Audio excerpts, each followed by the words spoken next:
Ryan, kumusta yung sitwasyon dyan sa Palawan? Aga, makulimlim at maulan dito sa El Nido, Palawan. Nagsimula pa yan kaninang madaling araw.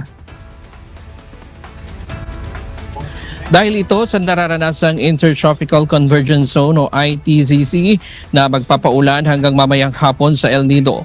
Sa kabila ng sama ng panahon ay tuloy pa rin ang concert na magsisimula mamayang alas 5 ng hapon.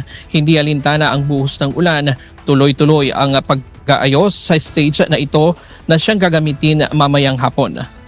Ibinaba muna ang bubong ng stage para hindi makaabala sa biyahe ng barko mula Maynila hanggang dito sa Palawan. Isang press conference ang isasagawa ngayong tanghali dito sa El Nido at susunduin ang ibang mga sasama sa paglalayag at concert sa West Philippine Sea, kabilang na ang mga artists. Sa barko na TS Kapitan Felix Oca, isasagawa ang sunset concert mamayang hapon.